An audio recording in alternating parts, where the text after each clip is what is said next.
Thank you. Welcome to today's meeting of the External Services Select Committee at the London Borough of Hillingdon.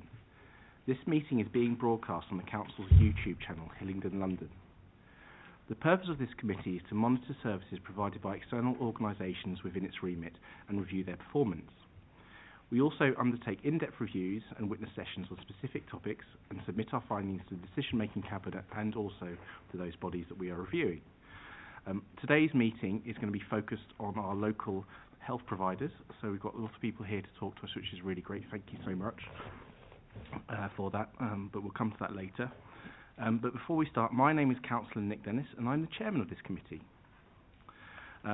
Before we start properly, I've got some important housekeeping for everyone present. Please ensure your mobile phones are on silent. We're not expecting a fire drill, so if the fire alarm does go off, please follow officers out of the building. Please keep your microphone muted when you aren't speaking and then unmute to speak.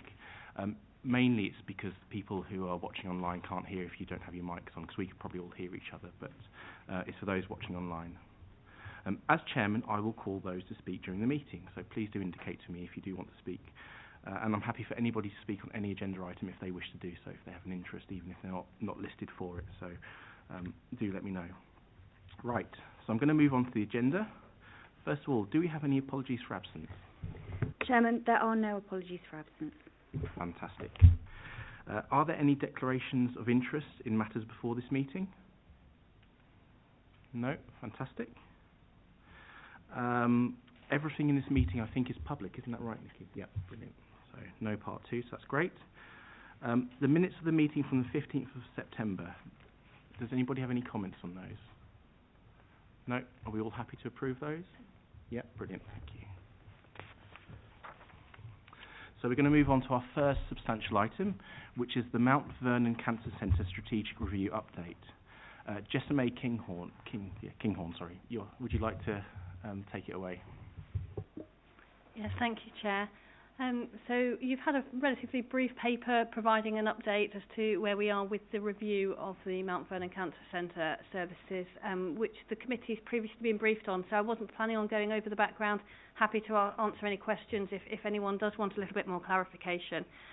Just as a very brief reminder, following an independent clinical review, we are looking at a preferred option of re-providing the current services into ideally a new cancer centre on the Watford Hospital site, with some chemotherapy provided at Hillingdon hospitals.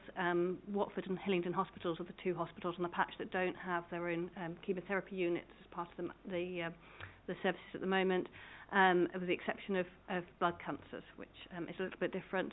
And the idea is that we'll have a satellite radiotherapy unit in the north of the patch, as well as some enhanced radiotherapy further south as well. So looking at what we can do to try and have some other services like blood tests and things closer to home. There's a lot of patients telling us that they're doing a 100-mile round trip and all sorts of really quite distressing stories for things as simple as a blood test. So we're looking at what we can do with that as part of the proposals. The only substantial thing that has happened since we last came to the committee is that we have now formally submitted our expression of interest to the government's health infrastructure plan, which they asked for expressions of interest to become one of 8 new hospital schemes that's in addition to the 40 that's previously been announced. There is a lot of competition. We don't know how many, but as you would imagine, there's a lot of competition for that, including full hospital rebuilds for acute hospitals, community and mental health trusts as well.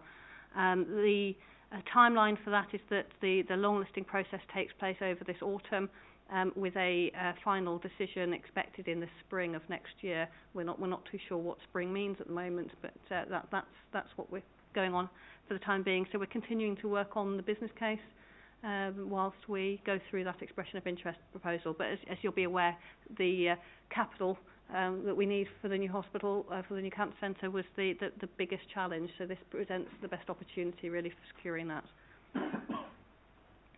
So happy to take any questions. Thank you. I've worked with civil servants who think July is spring, so we shall see. So I suppose I'll ask a couple of questions. I'll open up to other members in case they have any questions. So firstly, getting the capital spending is absolutely crucial. So are you at a stage really where you've done as much as you can up until now, but until we know whether we've got the capital spending, really there's not much more we can do on this. Is that an accurate reflection? Yes, I think so. We've done a lot of patient engagement. We've now over 100 focus groups. We've got clinical support. The clinicians have actually written to all of the MPs to say that this is really important. So we know that the clinicians are really behind us. The East of England Clinical Senate has undertaken a review of the preferred option and has said that they're supportive of it. So, in submitting the expression of interest, all of our stakeholders agreed that that is the preferred option. So in terms of being well placed and lined up and having an advanced business case and having done a lot of the preparation, we're in as good a place as we can be, I think. And my second question is, I suppose, about the Hillingdon residents and how they've reacted to this proposal, because of course at the moment it's at Mount Vernon, which is obviously in Hillingdon technically. Well, it is definitely in Hillingdon, of course, but for most people that doesn't really matter because it's these borders are important to us, but not necessarily to members of the public. So for some people, moving it to Watford isn't going to make much difference compared to Mount Vernon, because if the traffic's okay, it's only about a 10-minute or so extra drive. But obviously people who are further south in our borough, who are further away from Mount Vernon, might be worse impacted, and I imagine for some of the treatments, if you're in pain, extra travelling time might be a very inconvenient thing. So can you talk to me about the feedback you've got from across Hillingdon, and also how you can or tell us that those people in Hillingdon are going to be able to get a good service once it's moved to Watford, if it does move to Watford? Yeah, thank you. We've had some quite good engagement from Hillingdon, and as you say, a little bit mixed. So more support than I would perhaps have expected, given that we're looking at moving a service out. What we found is the people who have engaged, and we've gone through the focus groups, we've talked through the case for change, really do understand it. They've taken the time to understand the clinical benefits of having a cancer centre that can really provide all of the specialist services that it needs to. The single thing that we heard in terms of the people who were concerned was around, well, the two things really, around chemotherapy and around the blood test issue. And I think as a result of talking to patients and hearing from people about their concerns, the idea to develop a chemotherapy service with Hillingdon hospitals has gone down really, really well. And that is something that we've been able to respond to from having heard people. Initially we were talking about a move to Watford, and it's really built from there. The blood test is we haven't got a perfect solution at the moment. We have an awful lot of commitment to trying to solve it. It is crazy that in the 21st century we are still having to have long journeys for blood tests, and it's all to do with IT systems and how they talk to each other. And I think that's something that we are determined to find a solution to. UCLH, who are the preferred future provider of this service, are really keen to find a system and a solution that works. And that would mean that there'd be a lot fewer journeys to the main cancer centre.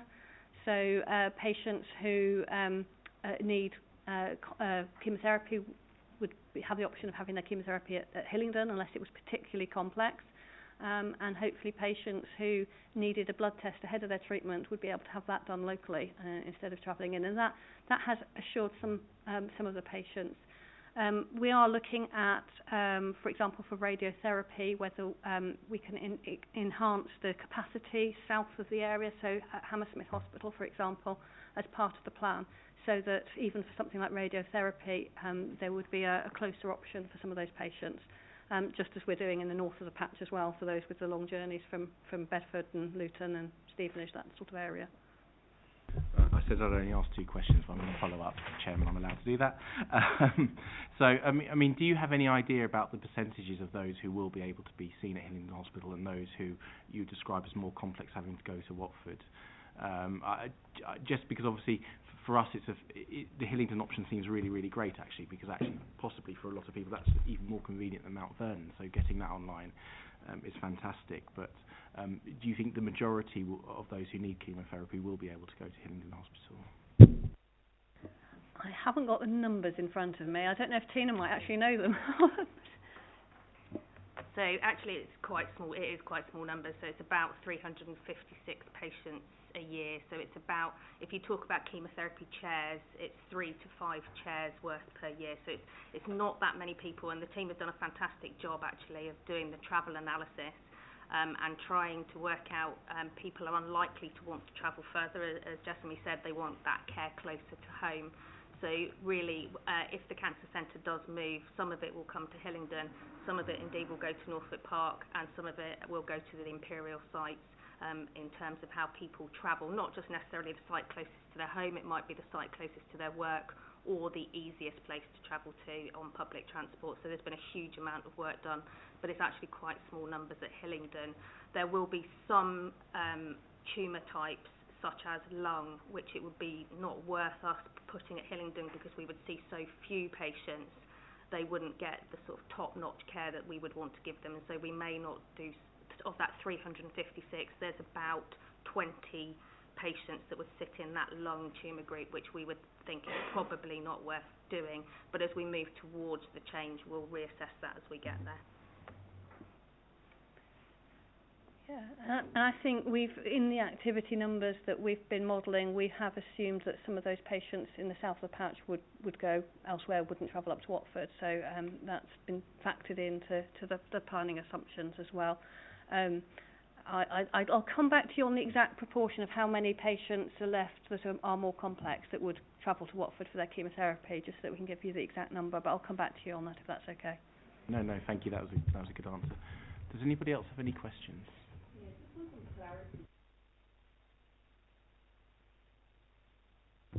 Sorry, just want some clarity because I'm not quite clear in regards to the preferred option, because you're now saying that the preferred option will be Watford Hospital. So that means that Mount Vernon is completely ruled out now. Is that clear?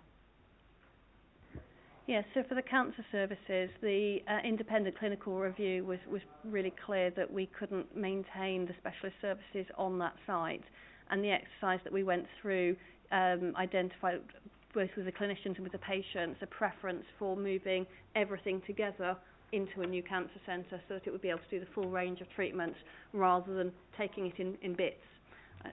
So the cancer services that are provided at Mount Vernon now would be provided in a new cancer centre at Watford, ideally run by UCLH once we get there, and we would have some of the haematology that's currently done for patients in Hertfordshire and Bedfordshire, and there's no haematology service. They have to travel into London, so some of that would come back and be part of the new Mount Vernon Cancer Centre as well. So it'd be a bit bigger than it is now. Sorry, June, your mic's off again. So on your current position, it says here the Mount Vernon Cancer Centre catchment area contains some notable area of high deprivation. What is being done to help cover those people in the high deprivation area to move or to travel to get all the treatment done? Yeah, that's a really good question, and something that we've really been doing quite a lot of work on to understand. We've carried out a really thorough impact assessment on what would a move to Watford mean for different populations, and obviously for areas. So we've got Luton on the one hand, which is a very highly deprived area, very diverse area, and it's got the worst cancer outcomes in the patch as well. So we've been doing a lot of work to understand what happens there, and using some of that learning to look at areas also of high deprivation, particularly Brent and Ealing, and making sure that there are options. We set up a group, it's a patient and public work group on transport and access that looks at how people access the cancer services and how people would access them in future. And we've got a plan at the moment to work in conjunction with West Hart Hospitals around some transport planning to bring in some extra resource to work with local transport providers and local authorities to see what can we do to identify the travel routes that people would need to use and make them as easy and accessible as possible. We have got some plans to do some more detailed work with people who live in some of those areas to try and understand what some of the barriers are to accessing healthcare and how we could help reduce those barriers and ensure that people are getting access to the care they need.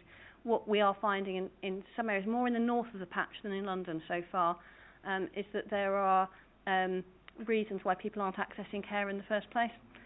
So we are having people who are making choices not to have treatment or to have different treatment options because of various different reasons. And some of those include travel and access to the site. So we are looking at what we can do to try and make sure that that is improved for people. For a lot of the areas, the Watford option is a better option. It has better transport links than the current site. It's closer or shorter travel distances for quite a large proportion of the population. For some of Hillingdon, for Ealing, and for some areas of East Berkshire, it is further. And so those are the areas that we're really focusing on with how can we improve transport links, how can we provide more care closer to home. So like I was saying, the blood tests, for example, if patients can have a blood test done locally instead of travelling to the cancer centre, that's got to be better for them. So we're looking at those kind of things really, but part of it is also understanding the populations and the particular challenges. And as I say to one of my patient groups, you know, we're getting into detail of which bus routes is it, you know, where do people live, where do they access buses, and how do we get into that kind of detail that will really make a difference to people. Thank you. Debbie, you have some questions.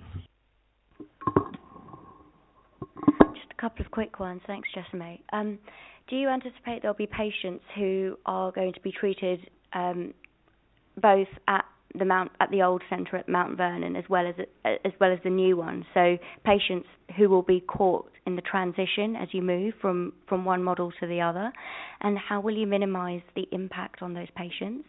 And my second question is about a plan B for funding if you don't get it. I mean, it sounds like you are in a really good place, but if it doesn't work out in spring, what then? Thank you. So the first question's now gone out of my head while I think about the second one. So, yes, the transition, that's right. Sorry, I should have written it down. Yes, so in the transition, we are not really anywhere close to the stage of having that detailed transition plan, but obviously that's one of the things. Whenever you move a service from one building to another, you have a plan. It may be in phases with departments, it may be in one big bang. It's way too early to say, but there will be a plan. There will be a team dedicated to sorting it out. Each individual patient pathway will be mapped. We're also thinking about things like signage and wayfinding and making sure that people know which site they're going to and how to get there, and so on. So there'll be a big work stream around that. It's just a little bit early days. As you say, let's get funding and we can get into that kind of detail. In terms of the funding, the redevelopment of a cancer centre remains, you know, is the preferred option. It's been, you know, agreed by, or we've gone through an options appraisal process. We are, you know, as you say, in a good position. If we are unsuccessful in the expression of interest process, as we say, that we know there's a lot of competition, we are going to have a look at where else we might be able to get the capital from, if there are any other opportunities, or what else we would do then. I think at the moment we're all kind of absolutely committed to it, and as I say, the clinical case is really strong. The clinicians are really behind it. It's difficult to predict exactly what the outcome would be. I think it's fair to say that a capital solution would be required in any eventuality. So if there's no money for one, we're going to need to find some money from somewhere to do something. And I think we're all of the view at the moment that we would rather do the best thing and the right thing that's going to improve outcomes and enhance access and be better for patients, rather than a second best option. So we're continuing to pursue that, and we'll see where we get to through this process. Simon. Thanks, Chairman. I also have two questions, but I'll ask them individually. My first is, you talked about blood testing. So will people be able to go to their own GP locally, and if they offer blood testing, have a blood test that will then get forwarded onto the centre? So at the moment I don't know, because we haven't got the solution. At the moment we're looking at IT solutions, and it's, if we can do that, then that would be fantastic. We recognise that patients want to have their blood tests as locally as possible, and their local hospital might not be particularly local for them. So I think at the moment our ambition is to provide them as locally as possible, but I'm not going to go as far as saying as where that might be at the moment. I know where I'd like it to be, but I also, having worked in the NHS for quite some time, know how complex this particular issue is going to be to solve. But if we can do it before we build a new cancer centre, we will do. Thank you. And sorry, Simon, just before we come in, Richard might want to come in on this. Sorry.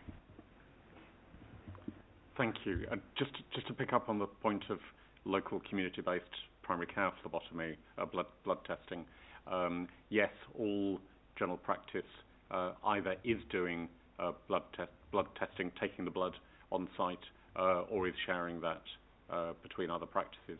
And I think we reported at the last meeting how well that was going, how well received it was being received by both patients and by primary care clinicians. So much so that we will be looking at reducing the routine blood test appointments at Mount Vernon.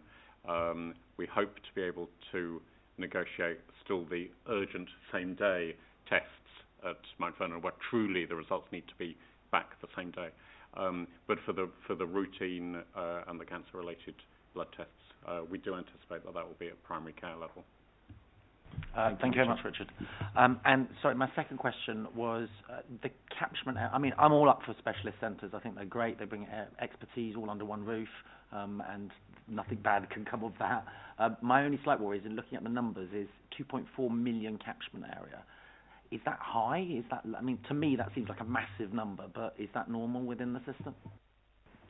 I think for a specialist cancer centre, it's pretty normal. It is quite a large cancer centre. It's not, I don't think it's the largest by any means, but yeah, they do tend to cover quite a big geographical area.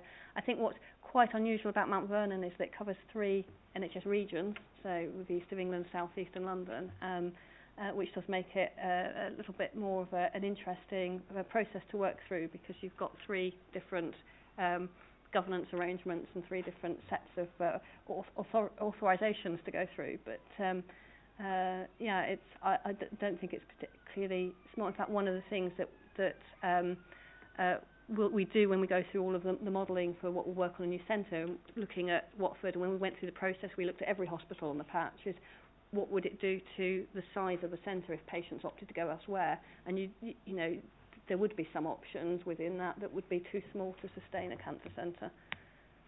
Thank you very much. Thank you, Chairman. Okay, excellent. I think that's it. So, just me, you're allowed to stay if you wish to, but also you're allowed to leave, depending on if you've got anything better to do in your life. Thank you. I was saying to somebody earlier, I will go home and feed my children. Yeah, okay, no, that definitely sounds like a more important but thank thing you to very do. much. Thank you. And obviously, if good news, or even if not good news happens when we know about the funding, then we'll probably invite you back to come and talk to us about what's going to happen next. So thank you. Right, so we're going to move on to item 6, which is our updates from our health partners. Now, those of you who are watching on YouTube and have been avid viewers in the past will know the format for this, but we've slightly changed it this time because we set an exam or 2 exam questions for our attendees. The first is, what action is being taken to deal with the anticipated winter pressures? And the second is, what action is being taken to deal with any backlog that has built up over the last 18 months or longer due to COVID? And also, obviously, if there are other things that you wish to tell us, please do tell us. But those are the 2 most pressing issues, I think, for the public in this area. So what I'm going to do is I'm going to ask people to give their individual presentations, and then afterwards there'll be questions from us. But in the discussion, if anything comes up which is relevant to your areas, please do come in. You don't need to wait to speak, because ultimately we just want to have the best discussion. And if you're the last to speak but you've come in so many times you've got nothing else to say, that's also fine. But I'd like to start with Tina Benson from Hillingdon Hospital, if that's okay, Tina. So my colleagues will know they probably don't need to say anything because I can probably talk for England. So I did give you a little pack. I'm not going to go through it, but I just thought what's really important from a Hillingdon perspective is, despite COVID, we actually have had some awards and we've done some really nice things. So I just thought it was worth sharing with the councillors, but I'm not planning on going through it. But, we have had HSJ awards, we've had safety awards. So actually, despite all of the things that have been happening, we have still managed to do some really positive things, and particularly for patient quality. And I also put in the pack our quality priorities that we're going to be working through this year, because As you say, winter's going to be difficult in terms of performance and challenges, but actually we need to keep an eye on the safety and quality of our patients first and foremost.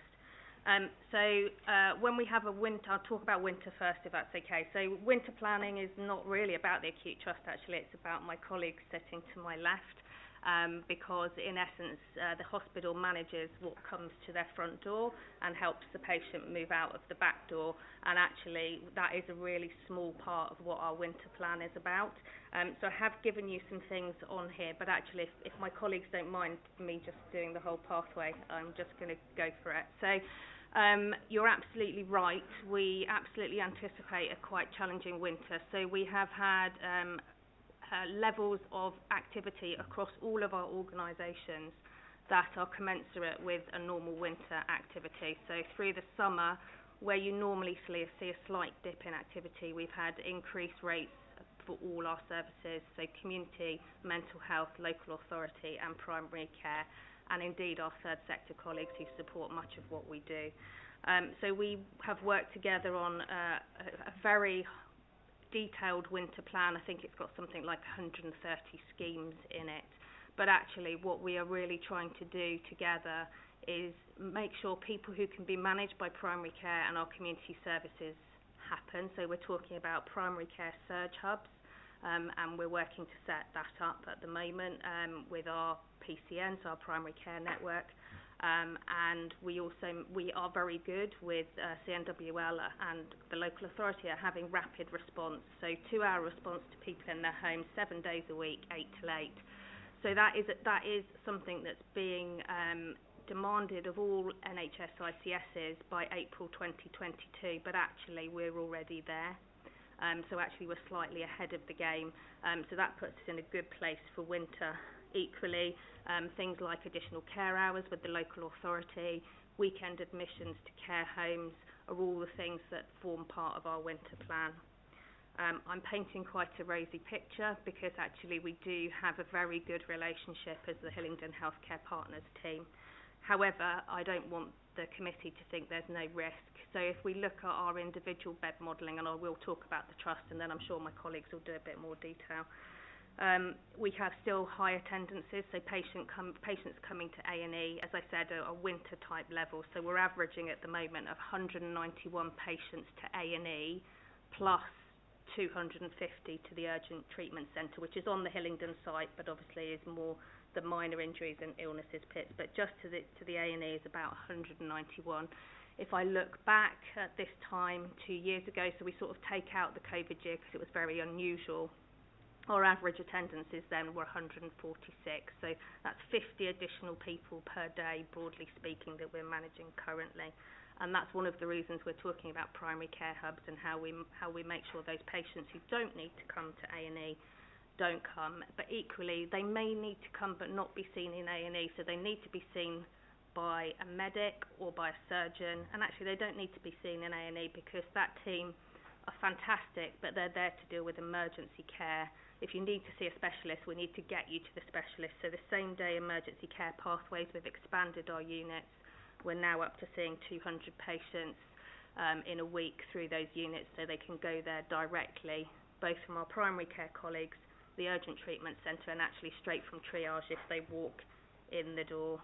We had a rapid improvement event in August, for which again all my partner colleagues joined us, and we primarily focused on the front door. There's 150 actions that have come out of that that we need to improve. Some of it is things like training for our ED team on end-of-life care and coordinate my care plans so that we can make sure we're not admitting patients who are best cared for at home in their last days of life.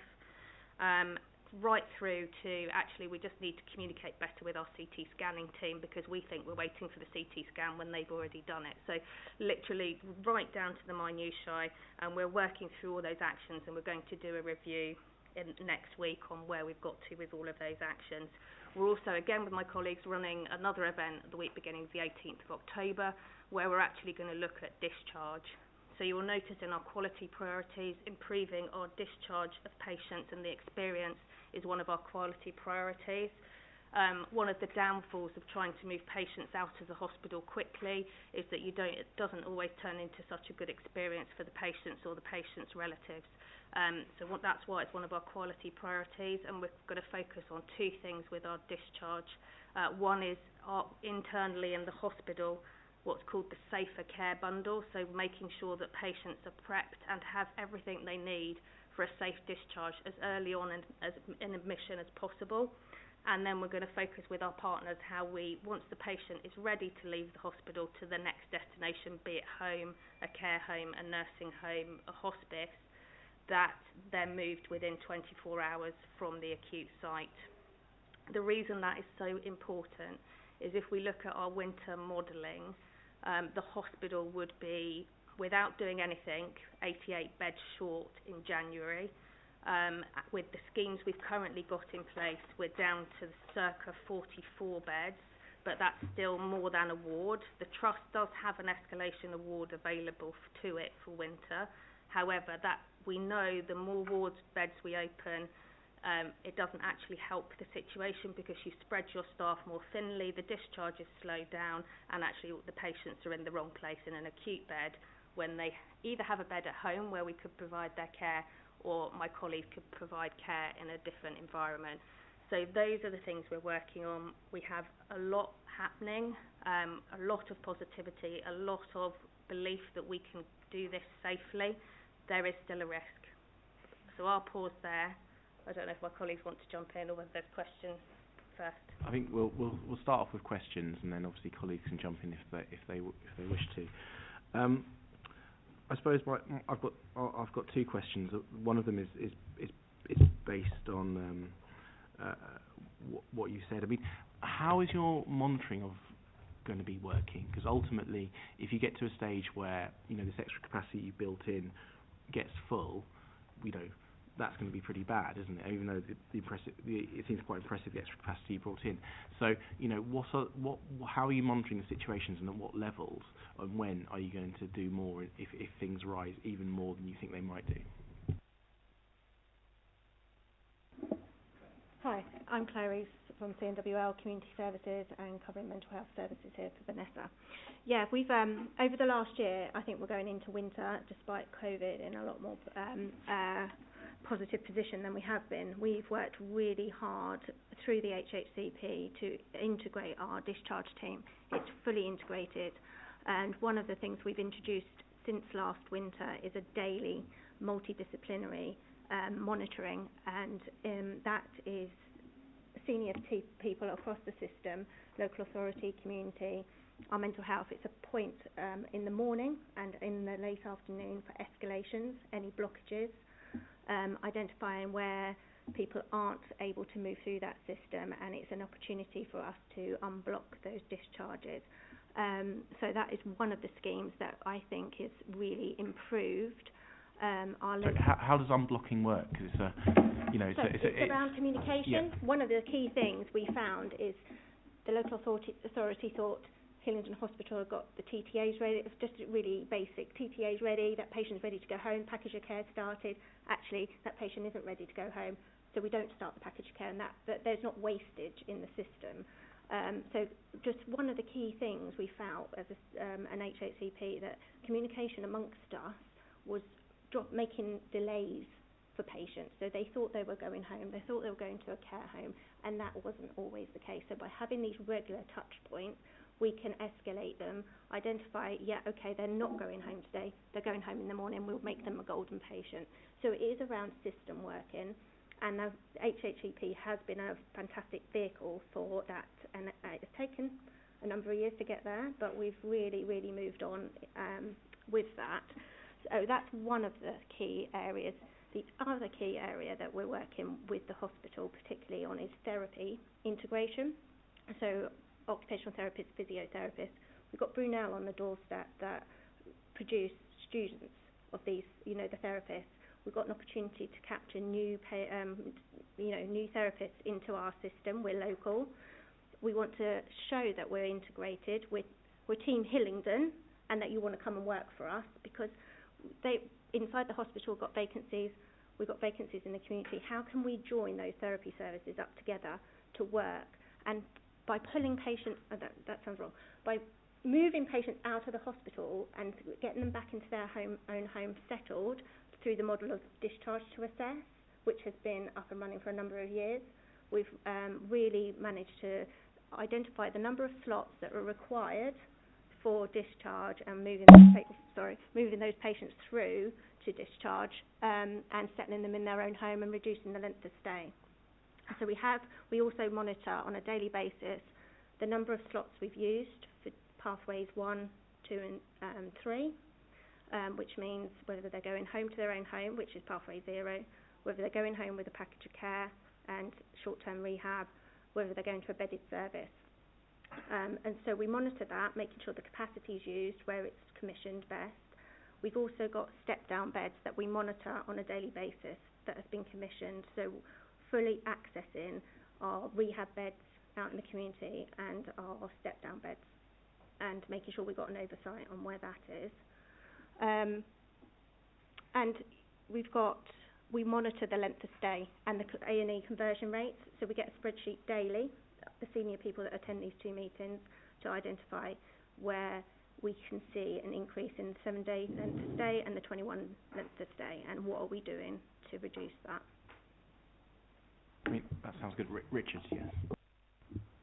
Thank you. And just absolutely to endorse what Claire is saying, that there are twice daily monitoring meetings, 6 days a week, particularly at Friday and Saturday, looking at how to facilitate the weekend admissions to care homes that Tina was talking about. And just this morning, we were at the COVID hub monitoring meeting, which has been running now, I guess, for about 16 months weekly. And we've taken the decision, as from next week, to turn that into a weekly winter plan, winter delivery, winter monitoring meeting, looking at how the plans are working on the ground, what unanticipated challenges, what business continuity risks there might be if there's a fuel crisis, or if there are risks of getting people or goods from A to B. So we'll be running that from next week, I imagine, right through till April or whenever the NHS decides winter is over. Just before spring in July, maybe. Well, that does sound really impressive. I think we have a meeting on the 22nd of February looking at the Hillingdon Health and Care Partnership, a big meeting basically where Caroline's going to come along and we're going to really find out how it's working, what's going on, and what the positive difference has been made. I mean, what you've just described to me does sound very positive, but I think what I'd be interested in at the February meeting is basically examples of how that's worked and evidence of how this is improving the situation, or managed to cope in a situation that maybe we'd have all fallen down with a year ago. Because my next question for Tina is a more broader question, which is obviously about improving the opinion regulators have of Hillingdon Hospital and the performance there, because we do 2 of these meetings a year, and the last one we did in April, the Chief Executive came along, and obviously almost is like a tradition now. We have this traditional meeting with the Chief Executive and say, well, the regulatory performance isn't as good, isn't very good, and you said improvements are going to be made. I mean, we get a new Chief Executive quite regularly, actually, so they can talk about how things are changing. But Patricia did talk about, things that are being put in place to try and change how Hillingdon Hospital operates on a strategic level and obviously improving morale level. And we are very conscious of the committee. Of course, a hospital is a tanker. It's not a small speedboat, so turning things around might not be as quick as possible. So, but could you tell me a bit more about maybe over the last 6 months some of the improvements that are being made in order to hopefully next time we have a regulatory inspection that good positive progress can be noted? So I think there might be 2 things slightly overlapping in your question. So from a regulatory inspection point of view, and we're talking about quality in the CQC, and then there's the performance piece. So there's 2 slides. So if it's okay, I'll talk about them, but I'll talk about, even though they're highly interlinked, I'll talk about them separately. So obviously we have had a couple of regulatory inspections from the CQC, and the latest one was incredibly positive, actually. And we currently have conditions on our licence, as I'm sure you are aware, and due to the positivity of that inspection, we have actually applied to have the licence conditions removed, because actually we have made a significant amount of progress, both in the quality, and that was specifically, it was a targeted visit about infection prevention control, and actually they were very pleased to see significant improvement, but which means that the safety of both our patients and our staff had improved enormously. So that is very positive, and so actually we have kind of really turned that part of the tanker around. Less positive news on the actual performance metrics, which were also monitored on in terms of the constitutional standards. So the 4-hour standard is whilst it's often called the A&E target, really is the tiniest part of it is the A&E part, and it's actually the system piece that we've just been talking about, because A&E can only manage if they've got space to manage the patients that are coming through the doors. If they don't have any cubicles to put the next patient in, they can't possibly see that patient within 4 hours. So what we have done, as I was talking about earlier, is the rapid improvement event. We haven't seen a sustained improvement in our performance. When we talk about our performance, we really talk about the type 1 performance. Type 1 performance means the patients that actually came to A&E. When you hear the phrase all types, that means the patients who came to the urgent treatment centre, which are the less complex, less ill patients actually in reality. So the one that we really worry about is the type 1 performance, which in essence is the sickest patients that come through the front door of your hospital because they're actually coming to A&E. And our type 1 performance has been completely unacceptable at a level of 50% and lower. Really you would be looking to see that 70-80%. Having said that, over the last few weeks we have seen that climbing up to the 60 and 70%. And we have gone from being the second worst trust performance-wise in London to actually this week to the 5th best. So that's about 16 trusts. So we are seeing that in performance, but I would say that it's not yet sustainable. So we must carry on with those 150 actions that I spoke about and sustain it. I think what we have a tendency to do is, because everybody has the desire to give really good care to these patients, that's what the staff come to work for. So rather than sticking at the actions you've agreed, you kind of go, oh, that didn't work, let's try something else. Or that didn't work, let's try somewhere else. And actually you don't get anywhere by doing that. And we've had system partners come in and work with us to say, well, can we do something different at this? We've also, we've got the emergency care intensive support team working with us just to keep us on the right track. They know we know what we're doing, but it's about, at the moment, as you said, the staff are quite tired, still very tired post-COVID. So, and actually when you're not performing well, it's really hard to motivate staff. So actually they're just helping with that ambition and motivation on the floor. And we're working quite closely with Chelsea and Westminster Hospital as well. And we've agreed across North West London ICS, we're going to have 2 people from each A&E go and visit each A&E and sort of then just do that peer review about, oh, have you thought about doing that? That might help you with this. And particularly focused for this winter is the London Ambulance Service handovers, because if you increase the weights of your London Ambulance Service handovers, obviously that's a patient that's not being collected by the London Ambulance Service. That's a big risk for people in the community. And so we have always been very good at Hillingdon, and we plan to stay very good at that bit. So there are things at Hillingdon that we do incredibly well, such as our LAS handovers, such as our time to triage, time to be seen by first commissioner. But what we need to do, as you alluded to, is turn the dial on the metrics that we're actually measured on externally, and that is a bit harder. Thank you. June. Thank you, Mr. Chair. And I got 3 questions wrapped in one. Your quality and your priority with safe discharging. And you said there's a risk for that because you may discharge a patient too soon. How is that impact on the system? As you pointed out, you work collectively. How does when you work collectively with social services, the community provider, the staff provision, how does that impact in regards to the discharging of a patient back into the community? Because if you're going to do the rapid response in discharging a patient, obviously sometimes social services and other areas of community areas does not always link. So you get that fallback into the system where the patient is not moving on. So how do you manage to do that? And what are you doing to reassure the patients that Hillingdon Hospital is improving in regards to providing the service? Because we don't have a very good reputation of Hillingdon Hospital with our community. Okay, so in terms of, so I think Claire hit the nail on the head earlier on when she talked about discharge and communication. So every case that we've looked at where a discharge has been poor experience or has failed, and actually the patient then ends up coming back to the hospital, has been really about communication failures. So we've sent the patient home, Gavin sent his team in of carers, but actually nobody's booked the district nurse to go in. So we look at every case, and actually the twice daily calls is really helping because we can make sure our teams are getting the right things in place. So and then we can feed back any poor discharges.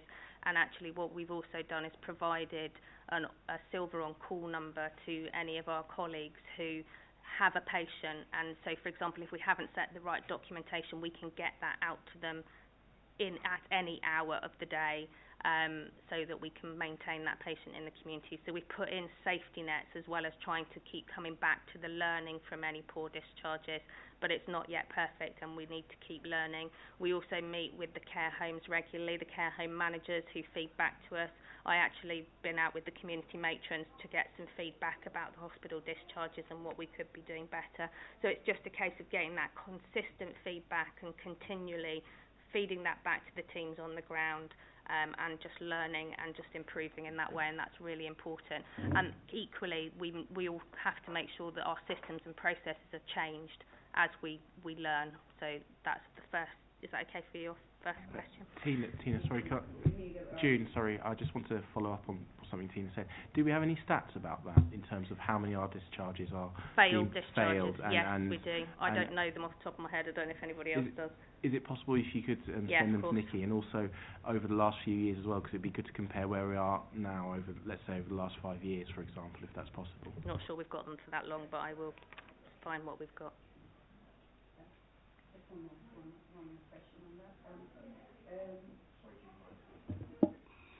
What are you doing to reassure residents? And also, on your plan here, this is the one you're on public exhibition and how it was run. The figures you've given here, you did an exhibition accompanied by a survey which received 365 responses.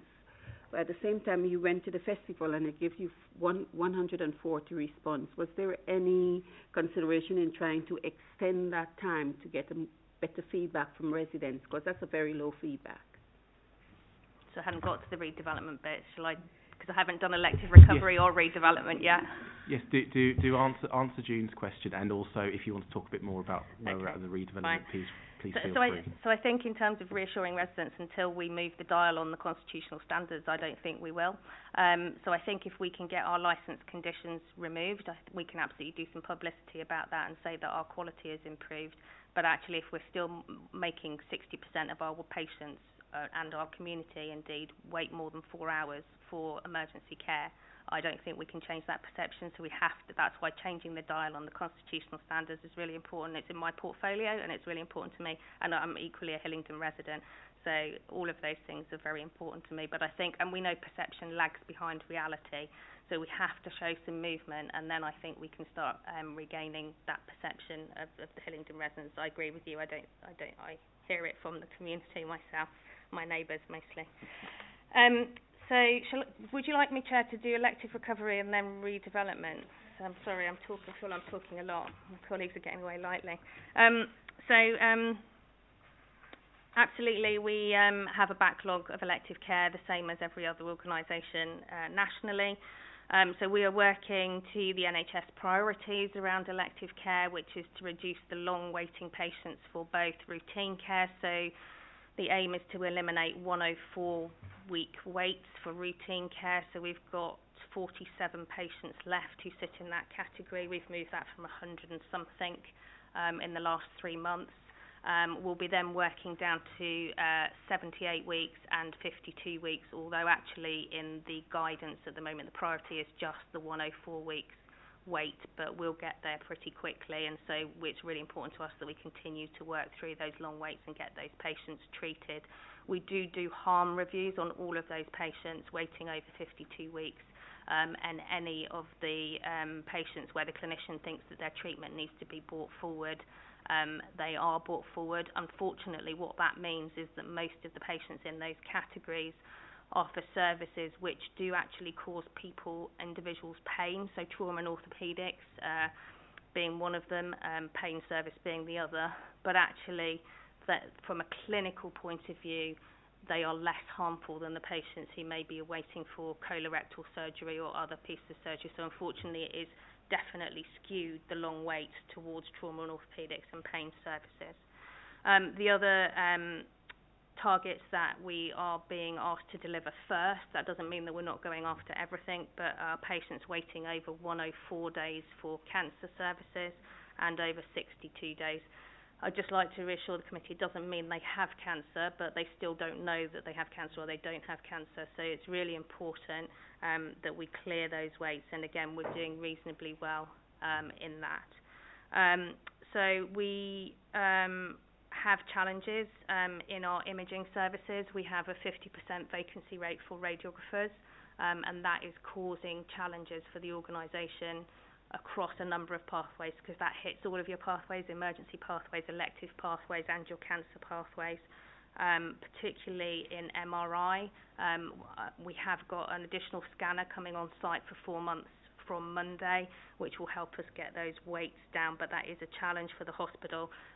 We have a very strong North West London network for imaging, and we did offer some of our patients to go to St Mary's for their MRI scan, but 40% of the patients that we offered did not wish to travel, and that's understandable, and so they're still on our waiting list, but we'll hope now we've got the mobile coming on site from Monday, we should be able to clear those patients.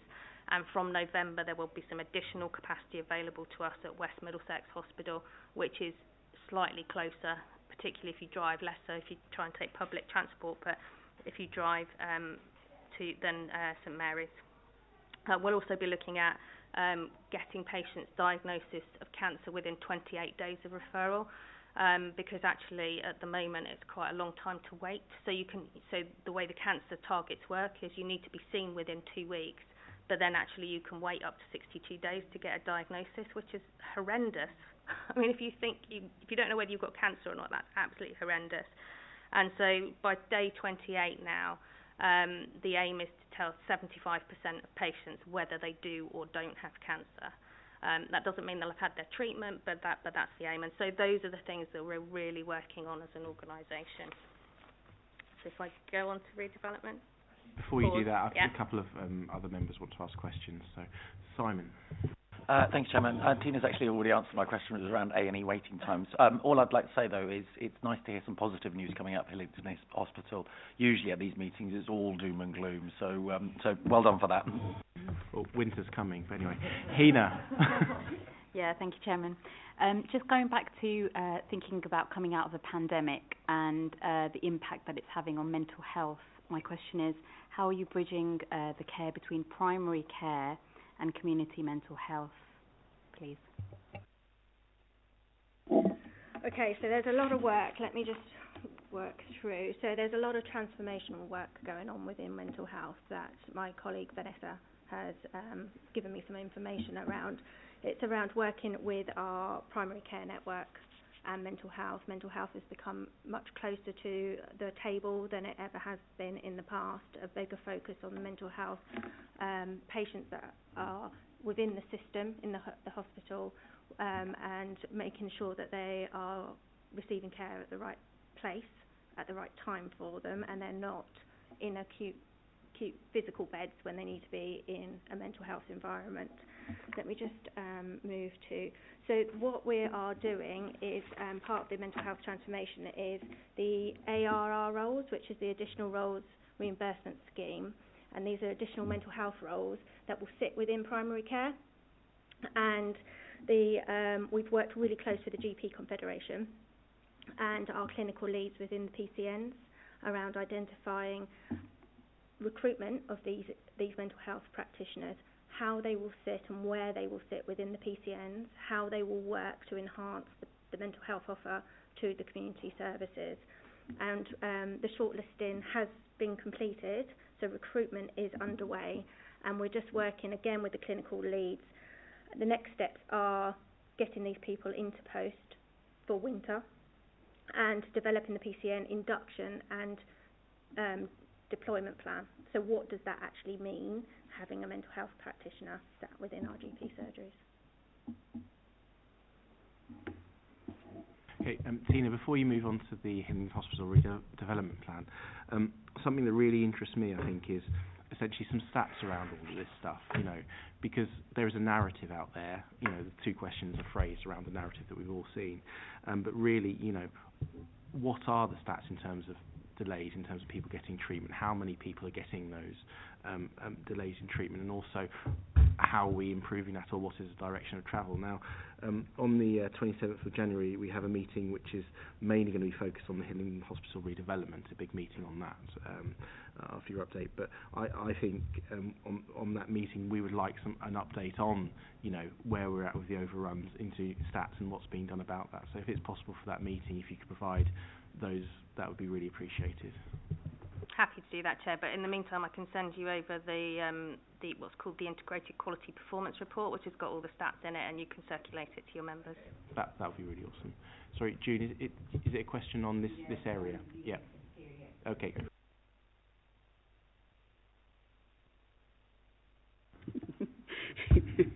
Just quickly on your last point on elective cares, you said work is on the way to run additional activities on weekends for outpatient. That is very important. Do you know when that will be up and running, and how much of it is being rolled out to the GP so that they can get their residents to get really some weekend services? Because I am fully aware that there's lots of residents who are complaining of not getting the time scale for any outpatient appointment and treatment, and I'm one of those, because I'm waiting now. I got to wait until I think January or February before I can get any input on my pain management. Yeah, pain management is definitely the most impacted service. All of we've been running additional lists, as many as we can, since September, really. I would say the reason that they didn't start earlier is that a lot of our staff had no annual leave for nearly 2 years when we got to July. So we have seen an awful lot of annual leave during July, August and into September, and so we haven't been able to run as much activity as we would have liked. We know that October half term again will be a pinch point because people want to spend time with their families, but we are running already now a lot of additional activity. We are also working with independent sector providers, so private hospitals, to run some additional activity, because we absolutely want to make sure that patients are not waiting the length of time that they are waiting, because if I'm a patient, that's not acceptable, and so you have been referred to a service for a reason, and we need to get people seen. So the additional lists are up and running, but it is going to take us a long time to clear the entire backlog. And in the NHS priorities, what we're being asked to do is actually just make sure that the waiting lists don't increase. So absolutely eliminate any patients. Eliminate, that's the wrong word. Treat and see patients. That's what it says in the guidance. Eliminate 104-week wait. So, but that's obviously technical speak, but it means the waiting time and not the patients. See the patients over 104-week wait, and actually make sure that we don't grow the waiting list from that point. So, we will do everything we can to reduce the waiting list, but not for every service is it going to be a quick thing. And you'll see in the IQPR when you get it, it's got the trajectories. Okay. Yeah. Thank you. Hillingdon Hospital rebuild. More excitement and good news. Obviously we've been doing a huge amount of work at the hospital, and indeed with the Hillingdon planners. So we've had 4 meetings with the Hillingdon planners to kind of get some advice and guidance as we work through the 1 to 500 designs. So for anybody who's not engineering minded, that's the big picture thing, and then you go down to the 1 to 200s and the 1 to 50s, which are literally what's in each room. So we've been working with the clinicians about how the hospital will flow and function, what departments should be adjacent to which. So, it makes sense to have your maternity and your paediatrics together. It makes absolute sense to have all your emergency services on a single floor of the hospital. So those are the kind of things we've been doing. Obviously, because of COVID, a lot of the work that we wanted to do about talking to the public and getting out there or getting people in to look at storyboards and things was not really possible. So we've had to do quite a lot virtually, which is not ideal for this sort of project, because actually you don't want people just to log in and watch. You want to talk and engage.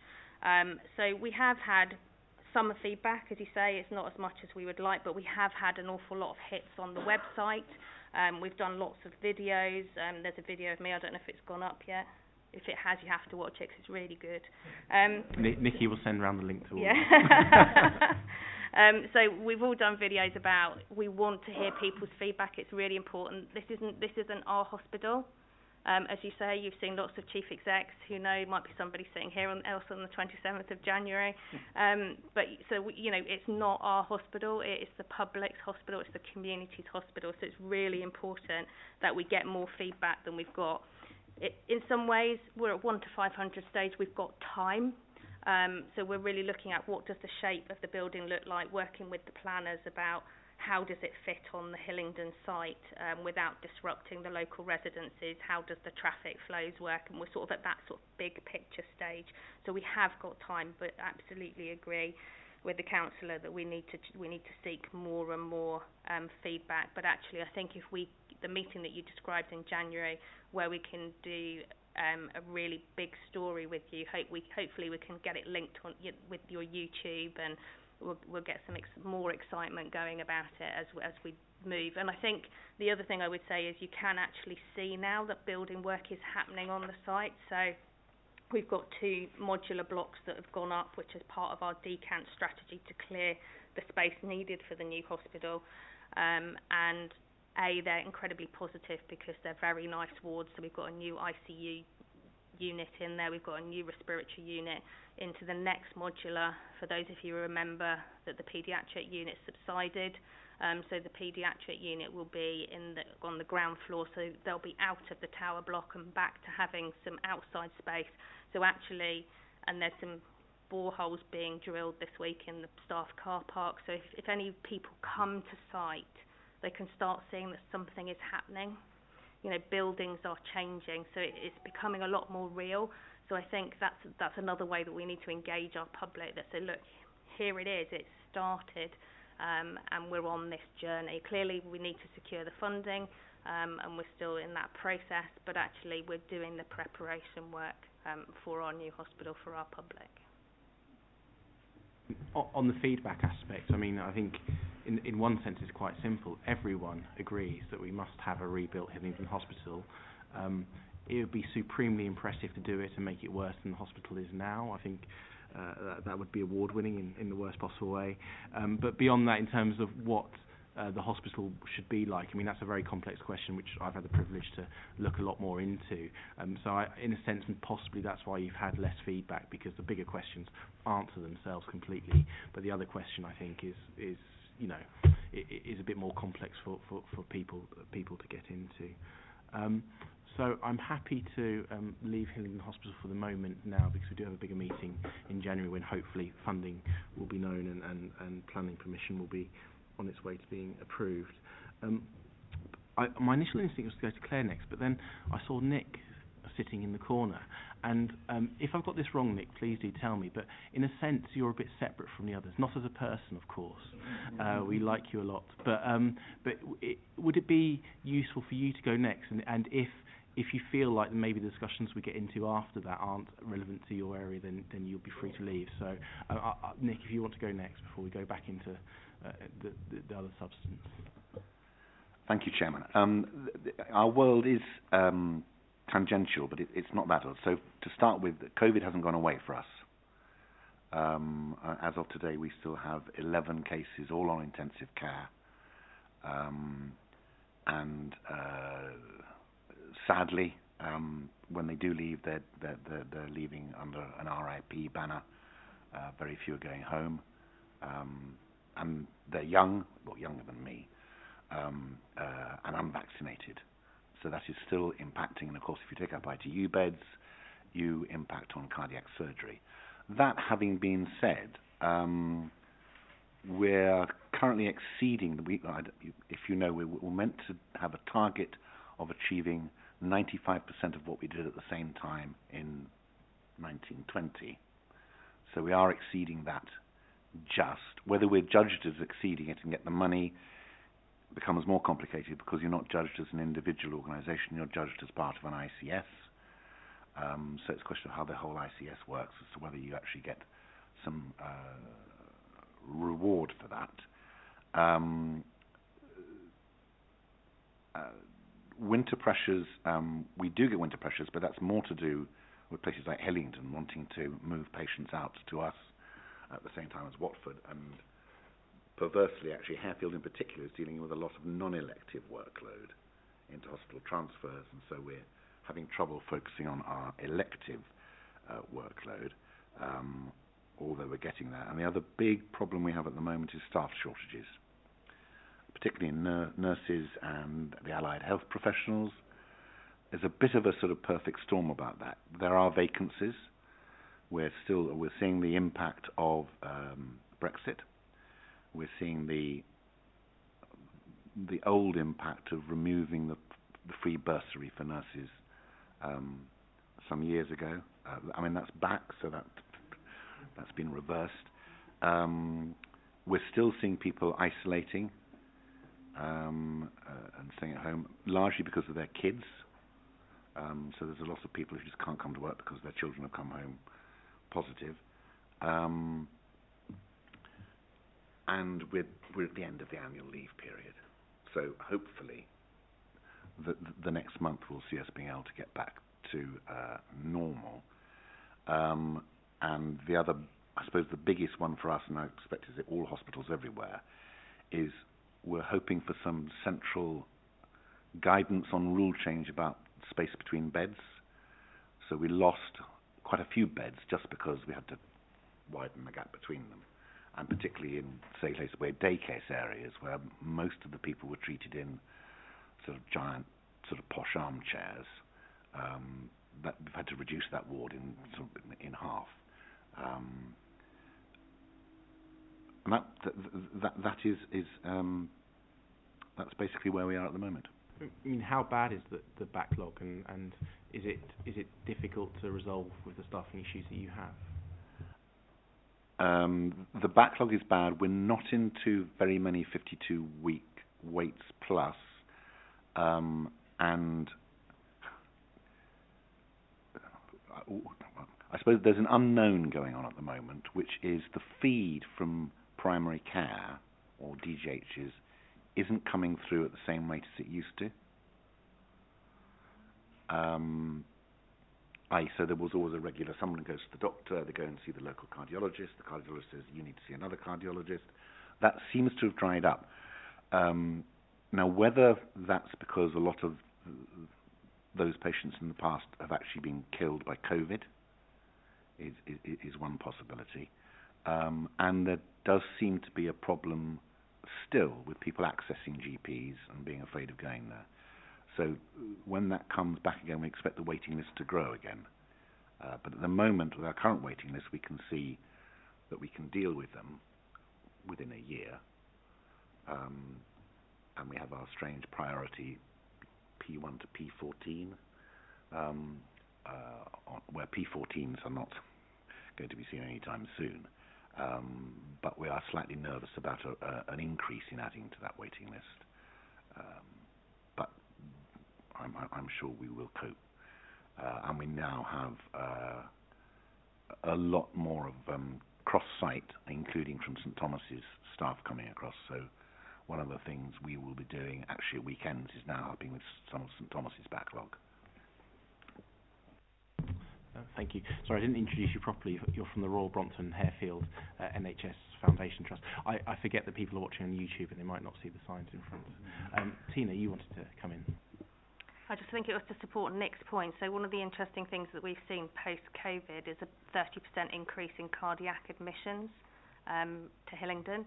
which is probably some of the referrals that would normally have come through a GP and to tertiary care have landed in an acute hospital in acute state, and then of course we work with Harefield if they need cardiac catheters, etc., or surgery. So we probably are seeing the backlog of patients coming through as emergency admissions. Very interesting.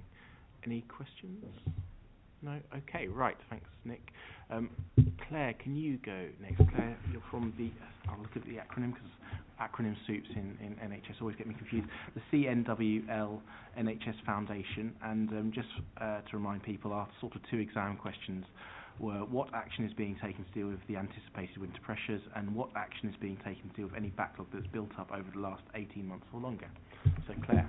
Okay, so I'll start with community services because I'm covering, as I said previously, community services, mental health services within Hillingdon. So with our community services, we have seen a change in our commissioning relationship, in the fact that it was once very local, and we would go at winter time to put bids in for winter pressures. The CCG has now become North West London ICP, and we're still working really closely. We've got representation at a local level. What we've really seen this year is the funding flow has changed, and we're working as a system rather than in provider isolation, which we have tried in the past to really make sure what we're suggesting to spend our winter money funding on as an integrated system. I really feel this time we've sat down and actually coordinated. If by spending the money in this area, we will be having an impact and we will see a benefit and a positive outcome. Could you give an example of maybe of an area where that decision's been made and how that decision was made? Yeah. Okay, so for our Ageing Well funding, which is a pot of money that has come down from North West London, we have looked at a number of schemes. We recognise that from previous times and winter pressures that the discharge to assess model is a gold standard, and we felt that we've looked around across our capacity throughout the week and how the hospital flows with their discharges. We've increased our slots through winter for weekend cover, so we are able to maintain that flow regularly across the hospital week. So what we've seen in the past, and we're still seeing slightly, is that services stop at weekends, so you haven't got the 7-day service. Then Monday we come in and it takes us a couple of days to recover to get that flow back up again. And so we've really recognised that as a system. We've increased our slots at the weekend to make sure that that flow is maintained. So we're coming into Monday in a better position to start the week. What else? We're looking at podiatry and diabetes. Podiatry, we've got a new management team within our podiatry service, but it's around shifting the focus upstream. So it's around preventative screening earlier on before we get to the high-risk diabetic ulcer situations that we have seen.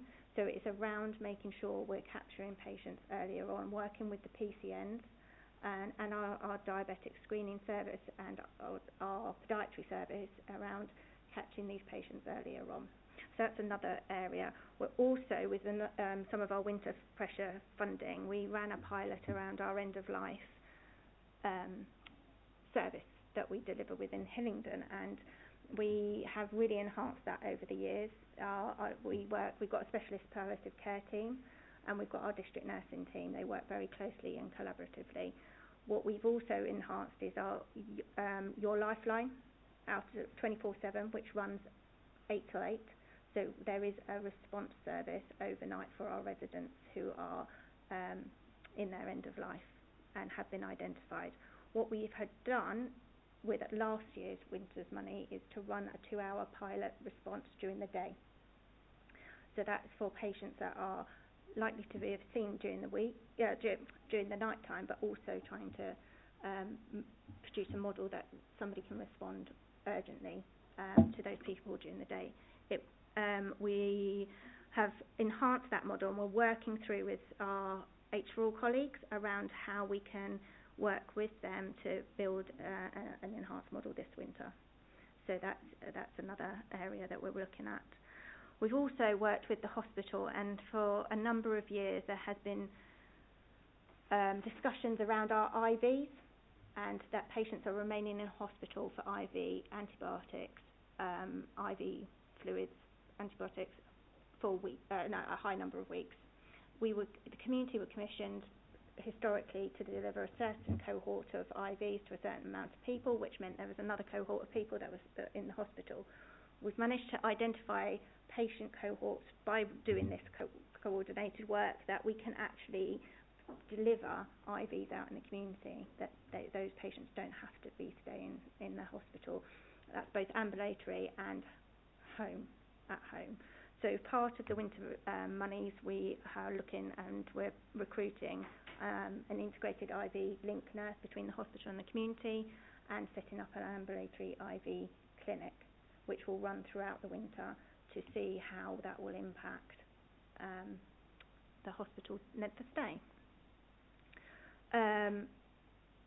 Also, not so much linked with winter specifically, but a big piece of work that I think you would be interested in is our children's services, and our CYP and local authority working with the CCG around the transformation from children's hubs into family hubs. And we've done the first phase of work with the local authority around where we feel the children's centres are currently working, and then where we would want to develop them into the family hubs, and where it would be a hub and spoke model. So we've taken each ward, looked at health population requirements, so we haven't just done it on its population needs, its health needs. So what we may deliver in Botwell might be completely different to what the needs are in Harefield. So we've done the first phase. We start as a... Can you explain what a hub and spoke model is? Yes, I will try. Okay, so a hub model is where you deliver your universal services from, and people come to the hub, and we may have midwives there. We will probably have our SIT service, hopefully. We're working up the detail of what that model's, and that's the next phase. But the hub is the main area for the family, and then the spokes you deliver specialist areas out to those local wards. So yeah, that's the idea. So the model will be worked up. So Tony Zaman has commissioned myself and Claire Fry from the local authority to work through what that detailed model of staffing looks like. What is it we're going to specifically deliver from those services? And as of October, the pilot site is here at the MES, and we will be working through what that model will look like as our pilot site, and then we will do a phased approach out. And again, the key is around childhood obesity and childhood dental, and it's around working with the youth offending service around prevention, early on intervention rather than crisis response. Any questions before I move on to mental health? I will. Basically, this all sounds really good, and obviously dental is an interesting issue to us, as you know, but I think what I'm really enjoying hearing about is the systems approach, working with partners, thinking about how to deliver things better with the resources that we have, and you know, I think compared to previous meetings that I have in the past, things seem to be fitting together better, and hopefully that will lead to better outcomes, which should be really good.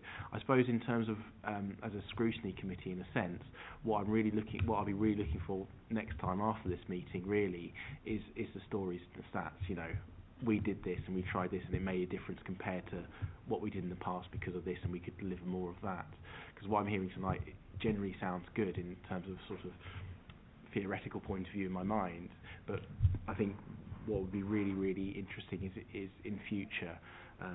Again, ideally, maybe even for the March meeting when we're looking at, no, the February meeting when we're looking at the health and care and partnership, because you know, having those stats and those stories is going to be really interesting to see how well this sort of new way of working works. So that's why I've got the June. Just a quick question in regard to the pilot that you're running. Is it only one area you start, or you have a couple pilot areas that you'll be running? Because I know it will be to do with staffing, getting the staff to to run the different pilots. So is there any specific area or just the one that you just mentioned here? No, so we're using our existing staff. There is no magical pot of money for extra staff. So we're looking at the resources we've currently got in local authority and health. How do we work together effectively to deliver services differently is the key phrase there, is making it more efficient, not repetitive assessments, joint assessments, how we can work. So we'll start the pilot. The children's centres will continue to run as they are, but working through the pilot site here in Uxbridge will be the first phase of that remodelling, and we will very quickly look at a rollout plan of how we convert the children's hubs into family hubs, and that is our next piece of work, which will start as of tomorrow. And just going back to your point around outcomes. So we're historically very good at key performance indicators, which give us numbers and percentages, but there's not really the story behind that figure. So it's not we haven't focused on outcomes as such, and where it's very quickly you can see a KPI improvement and you can see a trajectory. With obesity, we may be targeting people at reception and again at year 6, but if we target them in the middle, we may be able to see that we're impacting the outcome at year 6. So I don't think we're going to have an immediate bang that this is having a massive impact. I think it's going to be a slow response to as if it was a traditional KPI. But yes, I'm looking forward to seeing the impact on our children. Before we actually go to mental health, Gavin, can I bring you in? Because obviously it feels natural to me to sort of bring you in this stage, because obviously working with Hillingdon on this sort of model seems to be a big part of it. So could you sort of maybe elaborate? And Unfortunately, Chair, I sit in adult social care. Right, okay. Yes. So unfortunately, I can't comment. Okay, that's all right. I should do my research before I start chairing. But yes, anyway, okay. Richard, I mean, do you want to come in at the moment and talk about the partnership way of working as well before we move on to mental health? Yes, thank you, Chair. I mean, I think just to echo partly what you were saying, and also what Claire and Tina and hopefully Gavin would represent, that I think that Team Hillingdon have been developing and have been delivering that team-based approach, and I think you can tell that in two ways. I think there's partly an openness between organisations about the problems that each and every one of us are facing, and a real willingness to seek help and seek advice from other agencies and from the community, and to be really reaching out to the different communities as to what they are asking for and what their views are. I think just thinking about the success of the COVID vaccination programme right across the borough, it was pretty easy to get 60%, 70%, 80% coverage in some parts of the borough. It was really hard even to get 40% in some others. And so going out to those groups and asking and listening and providing information and getting the right people to give that information began to turn those numbers around, so that collectively there's 70%, 80% coverage. So I think that's one area, and I think the second reason is really being clear about what we can change. And I mean Tina was talking about 160 different winter planning initiatives. Every single one of those is good ideas that some of them depend on money, some of them don't. They're all good ideas. In a way, that's the easy bit. The hard bit is, as I think you've been saying, is identifying the professionals and the workforce to come in and do them. But we can't just switch that on overnight. And of course also the estate. And hopefully THH are solving the physical estates issue. I think there are estates challenges within primary care and with community services that again cannot be solved overnight. And I think there is now working across the Hillingdon system with the local authority, saying how can we use the physical buildings that we have to best effect, how can we share those to best effect, and then the real area that we've talked about on other occasions, I know, is about digital and how do we enable access by patients digitally to back up face-to-face contact. Again, that takes money, but in a way there are some quite ingenious solutions of providing the workforce to staff the digital. So I think that's all that I'd add at this stage. Plenty more to say about primary care when you want to. Okay, just before we go back to Claire and mental health, when you talk about sharing, are you talking about essentially different agencies, I use the word agencies to describe different bodies within the NHS locally, realising that maybe through sharing others' resources with each other they'll be able to do things better? Is that, because I mean that's something I know you've talked about in the past, Richard, as being a sort of goal and an aim, which obviously makes sense. You know, if people are going, I mean, to use the COVID example, you know, doing the flu and COVID jabs at the same time, for example, you know, saves time for everybody involved. I mean, is that the type of thing that you're talking about? And if so, is it, have you got any examples of maybe that sort of thing starting to happen in Hillingdon?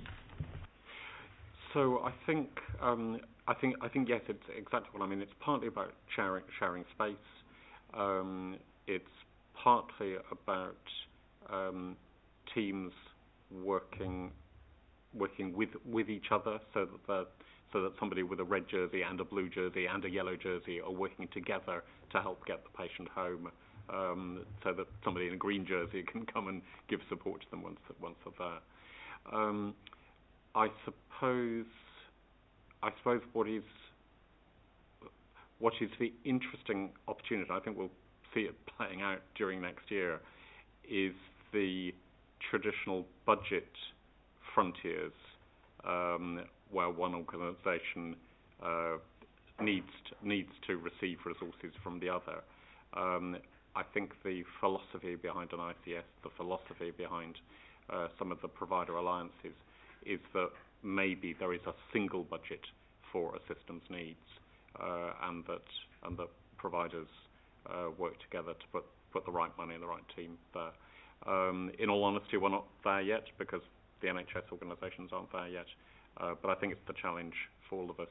And I guess that the local authority has led the way around that with the Better Care Fund and some of the joint Section 775 and Section 117 arrangements of generally looking at how several budgets together can be getting the right impact for particular groups in need. Thank you. I don't want to go on too long because we'll probably go back to the budget stuff, I think, because it's very important. I mean, obviously from our point of view, I think a single budget sounds good, but then where does the accountability come for us? And that's the interesting challenge in moving towards this model, because obviously decisions have to be made in a single budget about where they go, and it's the size of a single budget as well. I mean, it's just a different way of running out of money. Yeah, that's maybe something in future meetings we'll sort of come to. So Claire, no other. Oh, Simon, do you want to go in on this? Thanks, Chairman. So it's just a quick one, and it's sort of carrying on from what you were just talking about. Obviously, North West London CCG is a relatively new organisation after the disbandment merger of Hillingdon CCG or whatever you want to call it. Since that's been established, have you found any big pitfalls or any big success stories that you think are worth mentioning?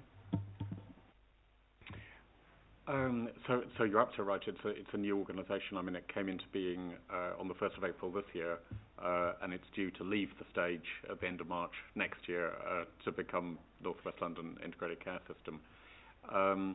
I think the merger of 8 fairly large organisations into a single large organisation with a population of 2.4 million, which, as we were all agreeing, is a large number. None of that is going to be easy overnight. I think that, again, with COVID and the vaccination programme, I think being able to work at scale to speak to NHS England, NHS London as a single organisation when we were getting stuck was enormously valuable. And I think it would have taken 8 CCGs some time to solve that. I think on the flip side, as you'll understand, the same issue about communications that Tina and Claire have talked about in a care setting. I think communications, it can take a long time for a message to get from one bit of a large organisation to another part of the organisation. We recognise that, and we try where possible to work as Team Hillingdon and to talk to each other, as well as needing to access North West London when we can. So I think just from an acute trust perspective, I think one thing that has been, I think, a benefit is we have been able to be a bit more agile. So we have system calls, partly because of COVID, but we're having system calls 3 times a week. So representatives of all the local CCG borough teams and the acute providers. So we were able to make, as an ICS, some fairly agile decisions. And equally talking about the Team Hillingdon COVID calls transitioning into winter, those North West London ICS calls are also going to transition into winter calls, which will support, and it has supported things like, as Nick said, Harefield taking some ICU patients from Hillingdon when Hillingdon's ICU has been full. And so it's kind of broken down some of the barriers where actually we can't move that patient because we've got to talk to 2 different CCGs about whether that's okay. So I think from an acute perspective, I've certainly, and that it definitely has been driven by the COVID pandemic, but I've seen a different level of agility that we've been able to leverage as acute organisations. That's actually really interesting, because prior to the merger, one of the worries was agility, and would they be able to react as quickly and be as agile? So that's really nice to hear. So I think just to caveat that's system-wide agility. I think Team Hillingdon, we might have a slightly different view in terms of things that we want to do locally and how we get that moving. Thank you. Let's go to mental health. Okay, so specifically to your question, Chair, around the winter pressures and what mental health are looking at the moment, they're looking at supporting discharge out of the rehab areas, not just the acute, but making sure that those length of stays on the rehab areas are actually reduced appropriately and people are returning to their own home where it is deemed, and having the wraparound care within their residence, wherever that may be. We've got a single point of access, but it's about enhancing that, making it as reactive as it can be, and increasing the step-down beds out of hospital. We've done that within the physical health service and seen that capacity has really worked well, and that's something that we're keen on doing with the mental health areas. And the expansion of addiction workers into our rehab beds, we felt that was an area that was something that needed a bit more focus. So that is where we're focusing on our winter monies and our pressures. Good news story is that the mental health teams within Hillingdon responded to the Afghan response that we saw last month, in the fact that we saw quite high traumatic, distressed patients, children coming through Heathrow Airport, and there was a request although there was a system within a commission system within there was an ask from the mental health services within CNWL to support and enhance that crisis response to those, and we did that for the period of time that they were within our borough. So I think that's a real positive. We're doing not so much around winter, but on a bigger scale, we're looking at our older adult transformation and what the vision is for our community older adult care and what that would look like. And we presented at SALT, which is our senior leadership team within HEH, what our community model may look like with the long-term plan funding and how that aligns with our neighbourhoods and PCNs. So what we've really seen is mental health stepping up to the system movements. So whereas before they would not necessarily take into consider GPs and local authorities and what that looks like, but they're really thinking about how do we tap into our primary care networks, our new PCNs, our clinical directors, and actually putting ourselves forward and being at those conversations with model design. So that's around older adults. I've mentioned and I alluded to our additional mental health roles that are going to sit within primary care, which is a fantastic opportunity. One, to do some cross-learning because, GPs are very physical. A prime example of this was with our rapid response service within physical health. We enhanced that with a mental health clinician through the local authority monies some time ago, and the physical nurses learnt from the mental health nurses and just enhanced their skills in dealing with what was been presented. And we've got a discussion between the local authority and the CNWL around crisis and our rehab pathway and how we can enhance that. And we've got a service user reference panel that's going to be set up to gain insights and bring pieces of work to those who've lived experience, so we can understand their stories and how we can change the services to better meet the needs of our patients. Then moving on to just really briefly our 16 to 25 year service. North West London model has been developed and it has been signed off. The Borough Implementation Group have been set up from October, and we will develop a local 16 to 25 mental health and wellbeing partnership, and that will look at joined up, youth-friendly, holistic support offer to that age range with people who've got mental health. And we will triage, and hopefully what Vanessa has asked is that she brings something back at the next committee meeting where we will be able to tell you where we're at with that model. And then, quite importantly, our CAM service, which is often forgotten, well, not necessarily forgotten, but not necessarily is joined up with our physical and our children's services that we would like, and that is the direction that we want to move towards, and building that gap around it feeling quite separate to our children's services, and we want to bring it more closely together. So we secured North West London CCG funding to enhance our CAMS provision. We recognised that there was a shortfall in our ability to meet our target. So we've seen an increase in the first 5 months of this year of the access on previous years. So there is a higher demand on our CAMS services. And we have managed to see within 12 months to the 31st of August, 1,694 Hillingdon children and young people who have accessed that CAM service. So the capacity is increasing. What are they accessing then? What is the service? So CAMS is ASD assessments. It's around crisis management for our young people.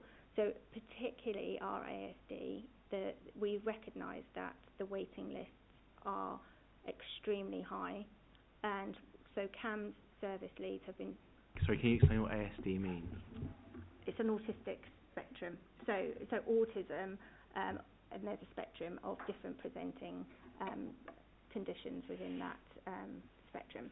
And so we recognise that there is a big waiting list. We need to target that. We need to make sure that our services with our CDC colleagues in physical children's services are able to support the CAM service and assess those, and so children can access the service in the best place, whether that be at the CCC or within the CAM service, and how that transition. And what we do see is we need to recognise that the transition between children and adults is smooth through, so that's another priority for the CAM service. And I think that is where we're at with mental health, unless you've got any further questions. The one issue I think that sort of comes up quite often in the mental health space is about referrals, and it is about waiting times to be seen, because in many senses that is when people are the most vulnerable, and you know, it is certain when people are having mental health issues, if they're told there's a 4-month wait to see a psychologist, well, you know, parents might be scared that child won't be still here in 4 months' time, to be frank. So that's something in the past that certainly has been brought up as a concern. I mean, what are the waiting times like for referrals at the moment, for mental health referrals, and are there any plans to improve those? Yeah, so I can't give you specifics because that's not my specific area of expertise. Would it be possible at some point to email Nikki the specifics? Because yeah, it'd be useful to absolutely. get the numbers. Yeah, no, I'll absolutely get you the waiting times. But the main focus with the increase in the funding into CAMS is to reduce that waiting list.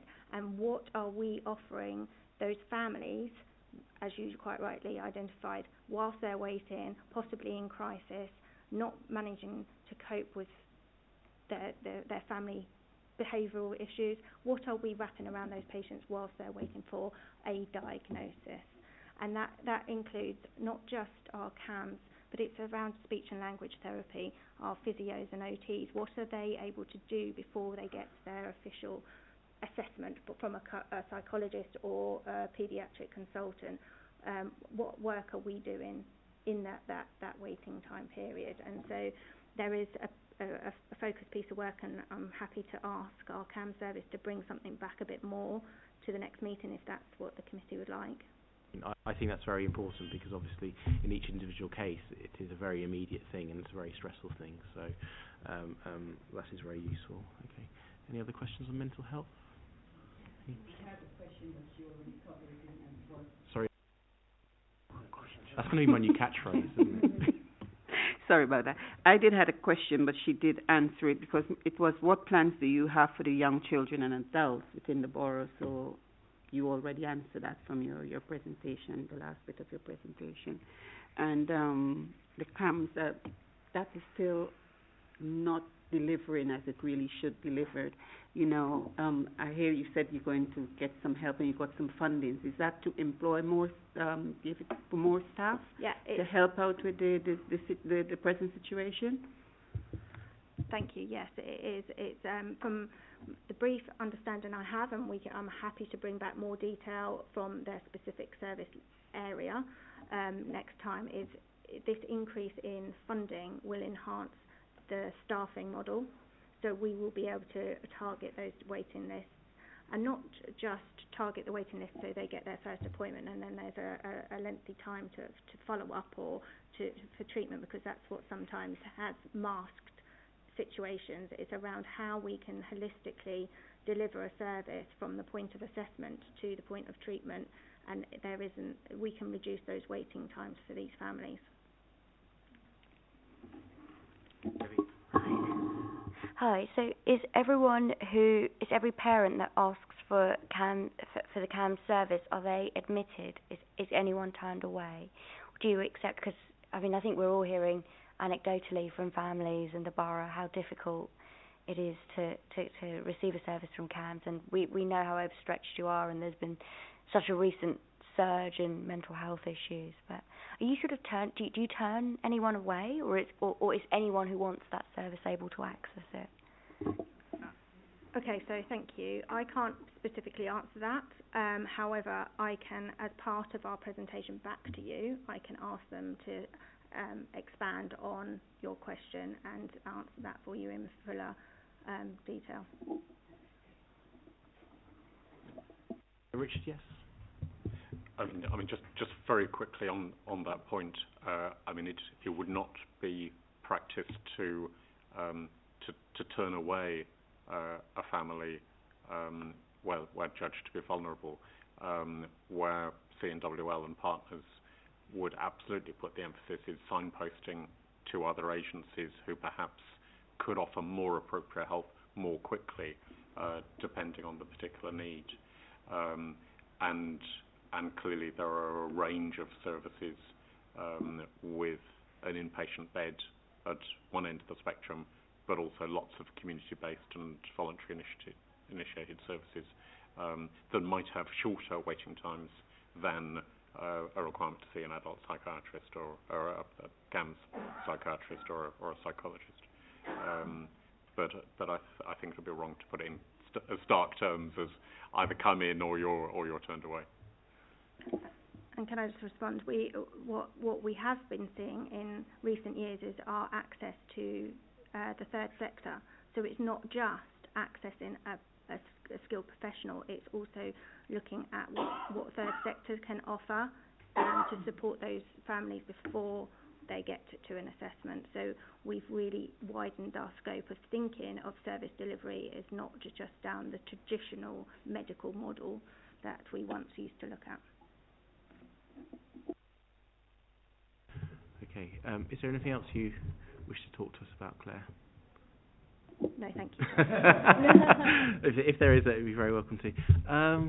Gavin, is it good for you to come in now? Thank you, Chair. Really, just to kind of loop back to Tina's presentation at the beginning and then the comments from Claire and Richard.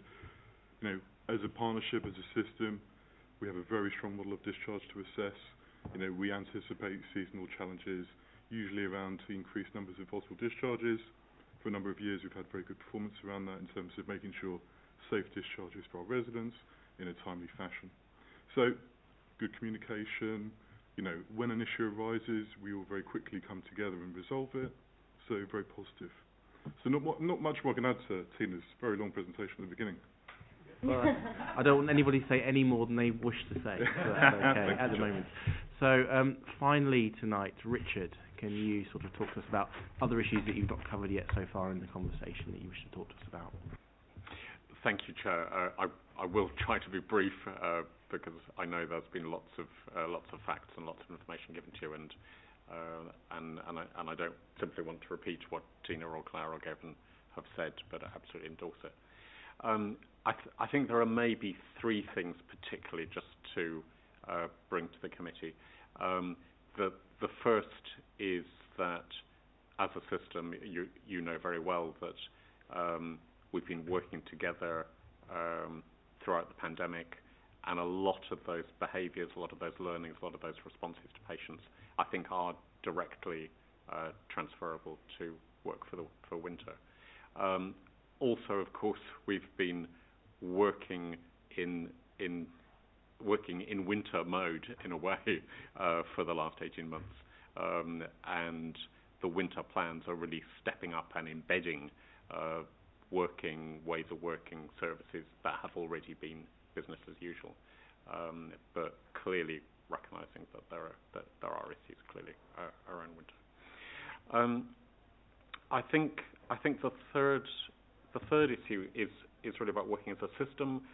So North West London CCG absolutely working through Team Hillingdon with partners, with THH and others, but also keeping the other eye on what is happening within London Ambulance Service, as Tina was saying, how LAS works across North West London with Northwick Park, with Ealing, with the other providers, so that if there is a blockage, for instance, at Northwick, it doesn't rebound onto THH if we can possibly help it, and equally vice versa if Ealing or Northwick gets difficulties because of THH. So to keep that flowing as a system. I think for winter within primary care, we're looking, of course, supporting the discharge work and keeping the elective referrals flowing well with THH and a lot of dialogue between clinicians about that. But I guess there are two other areas which primary care particularly focus on. One is about prevention and self-care. As Nick said, I think earlier on, COVID hasn't gone away. The COVID vaccination program is continuing. The booster program has started and is well underway, partly for older and more vulnerable patients, but also for school children and students. That is underway and will continue both at primary care level and at community with roving teams and the work that THH is doing with healthcare staff. Again, hospital staff, general practice staff, community pharmacy staff, the whole system of workers, and working with the local authority around care home staff, of course, getting them vaccinated as well. And not only COVID hasn't gone away, but flu virtually did go away last winter, what was really interesting. Partly none of us were talking to each other, and partly we were all washing our hands and keeping clean and so on. And obviously we need to carry on doing that. But the flu vaccination campaign is underway now. I think figures this morning were that we've already vaccinated about 10% of the priority groups, and we aim to have achieved absolutely as many as we can by the end of November. And that'll be about 175,000 people in Hillingdon, so, over half of the population. And Hillingdon last year, I think, was the best performer in North West London and also the best performer in London for flu vaccinations, and we absolutely intend to beat that record if we possibly can this year. I think on the COVID programme, it's also really important to emphasise the strong work, not only with the communities, and the NavNat Centre was enormously helpful at the beginning of the year in helping us with premises. The council was fantastic over Winston Churchill and other centres, and we are opening Mead House next week as the next vaccination centre, and I cannot tell you how helpful and over and above the call of duty local authority, estates and security and public health have been in just making that happen as a physical building. We were saying this morning, I think Mike Talbot was saying this morning, that they say Rome wasn't built in a day. They obviously hadn't asked Hillingdon, because Hillingdon would get it done by lunchtime. So a lot of work around prevention and self-care, and work with families and children around what will inevitably be the respiratory and the coughs and colds and sneezes support as well. We are also just commissioning a primary care service to support the quarantine hotels across North West London. There are 23 quarantine hotels in North West London for travellers returning from red list countries. 15 of those 23 are in Hillingdon, and so we're leading that work for North West London. And that will continue, in a way, whatever happens with the red list and the travel policies, and whatever happens, just as Claire was saying about the Afghan refugee arrivals, if other countries arrive in sudden crisis, then Hillingdon absolutely will be stepping up to support them. The other area which I think relates to our earlier conversation is around cancer. That we've just talked to the Royal Marsden RM partners, who are the main cancer support to North West London CCG, and RM partners have agreed to fund a dedicated primary care clinical lead for cancer in Hillingdon, and we're setting out to recruit to that post, and to really carry on all the work that has been done at primary care level, the See the Signs campaign, and I think there is evidence that See the Signs has improved referrals to THH and elsewhere under the 2-week wait. That inevitably means more patients are queuing up to be seen within 2-week wait, which has other pressures. But we're also doing an audit with RM partners about whether patients are appearing in A&E at a later stage of cancer diagnosis than we would have expected 2 years ago or 3 years ago. And in a way, just as Nick and Tina were saying, we think there may be bad news from that audit, but unless we have the figures, we won't know where to direct efforts on that. The only other thing that I will say about primary care is that another plank that we are doing around winter is the demand management, making sure that there is primary care appointment capacity 8 in the morning till 8 in the evening, 7 days a week, and to really put out the message. I'm not sure that we need to put out the message, but continuing to put out the message that primary care is open and is available. And I'd really like just to talk about primary care access. And I know a lot of us perceive that it is difficult to get an appointment with the GP. I understand that, absolutely. Looking at the figures,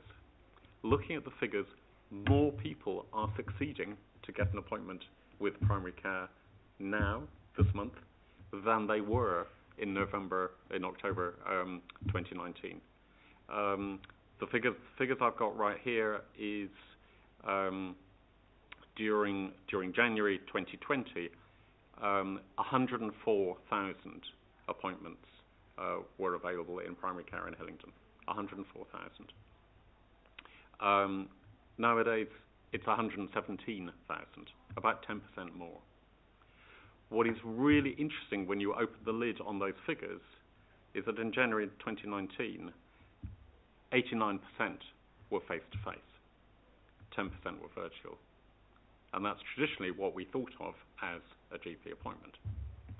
Nowadays, 117,000, half of those are virtual, digital, on the phone, and half of them, I think just over half, 53%, are face-to-face. So we've gone from 90% to 50%, and I think there's a sort of public perception, because I haven't seen the GP, because I spoke to them, because I had an online chat, that doesn't count, unless I see them. And I get that, I totally get that, but the reality is that the appointments are available, and we can probably see more patients in the time available if people are happy to go online or go digitally. I totally get that it doesn't work for everybody, for every condition, for every need. I absolutely understand that. But we're working with primary care, I think along the lines we talked before, around understanding their population for their practice and the different needs about the episodic, one-off, same-day, urgent requirement, and the longer-term support for a family in need or a family in crisis or for mental health or whatever. And there will be different responses appropriate for the different needs, and I think that's fine. I could go on talking about primary care, but let me just stop there, and obviously if there are questions, we're really happy to try and answer. Okay, no, thanks. I have one question actually. It's about the quality of primary care, and with the move, obviously we're forced to move to this bespoke online model or telephone model because of COVID, and of course in many other aspects of life, work for example, we're going to learn lessons and changes are going to be made. But I think what's really useful is if we really, as we come into a stage where actually choices can be made about online or in person, all this sort of stuff, understanding really what works and what choices patients have. So for example, are there certain things that actually online works better? Can patients choose, for example, if they want online or in person? If a GP suggests online, but the patient wants to meet in person, can that request be met, for example? How does online work? Is email satisfactory? Is it telephone? Is it Teams? I think there's all those questions. Actually, we need to think about how to do this well. We did it one way because we'd always used to do it that way. Then we did it another way because we had no choice to do it but that way. And I think actually now we need to know what's the best way to do it. So is that the kind of thing that you'll be looking into?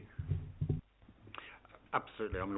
We've been looking at it probably for the last year or two around the spread of digital consultations, I think we're getting better maybe at asking the right questions from patients as to how they assess the quality of that consultation. I think we're also working within Hillingdon and within North West London on doing a pilot around population health management, working with an agency called Optum, which is running a pilot with one PCN in each of the boroughs, so 8 across North West London at primary care network level, and the Hayes and Harlington primary care network will be our pilot in Hillingdon to test that population health management. But I think what's also really good is that Hillingdon Borough has been selected as the borough within North West London to pilot that population health management approach, again with Optum. So to try and work with the borough, with public health, with primary care clinicians, with community services around what a population health approach would take, and I do think that will be a way of testing. Yes, you can choose to see face to face the GP, a GP rather than a nurse, for instance. Yes, you can make that choice, but the surgery will advise you that will take 4 days, rather than having a telephone call with somebody perhaps who you don't know, but who will have access to your records. You can have that this afternoon, and so in a way there's that choice.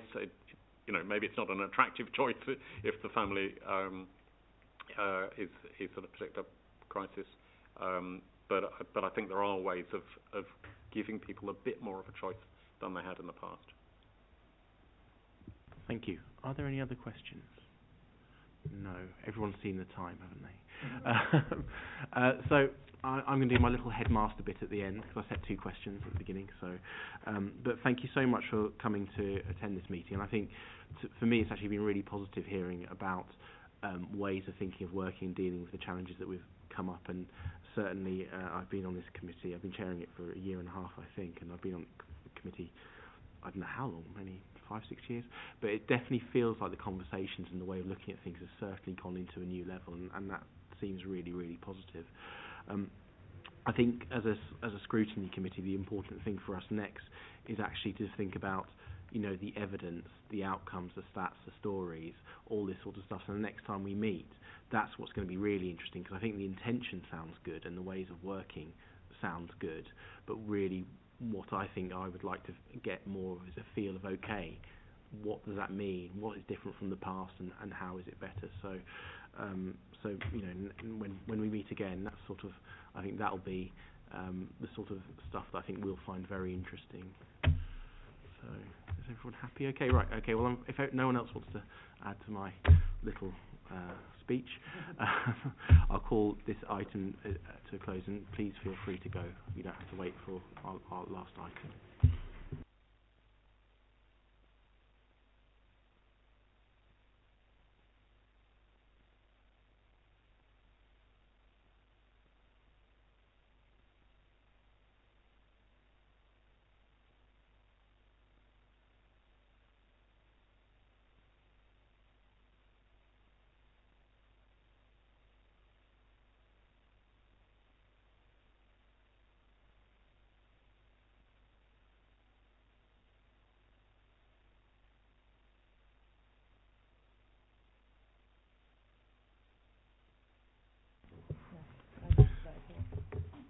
So I'll start the next and last agenda item, which is the work programme.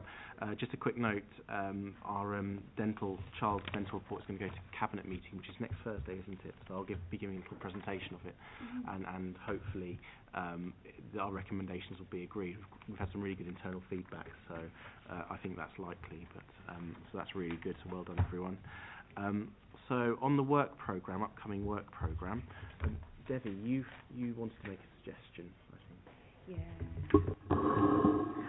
So I don't know what the waiting times are for CAMS, but I think it's about a year.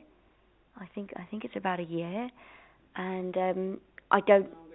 Is it longer than that? Yeah. I mean, I thought a year. I didn't want to make it look worse than it was, but if you think it's about that as well. Yeah. So CAMS, obviously, children and adolescent mental health. I don't think it's, maybe Nikki can advise us if this is something that we've looked at as a committee previously, in your memory. Chairman, it's an issue that's arisen several times as an area of interest to members on the committee in terms of their health scrutiny function.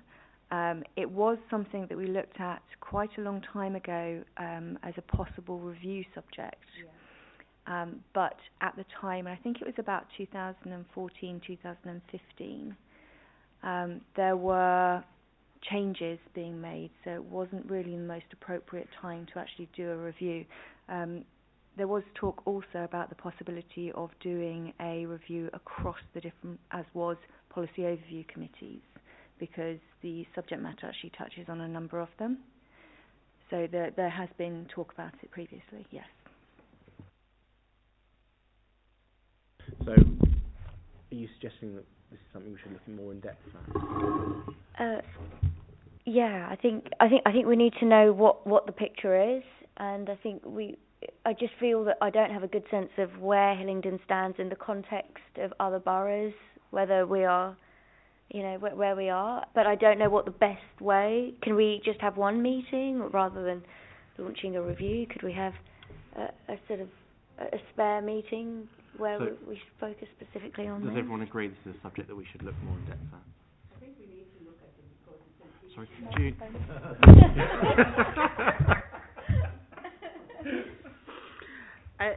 Sorry, I'm just not in the mood with this.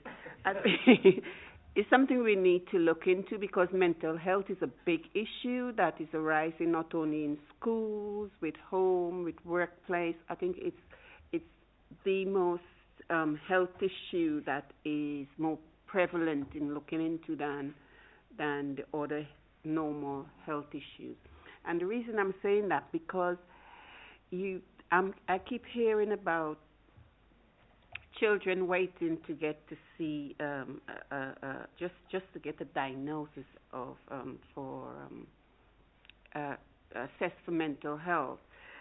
Children are slashing their hands. Children are doing all sorts of things, and to get an assessment, the parents having to take the time off, the parents having to be with the children all the time, and it is heart-rending when you're listening to some parents, what they're having to go through, just so that they can get some kind of an assessment.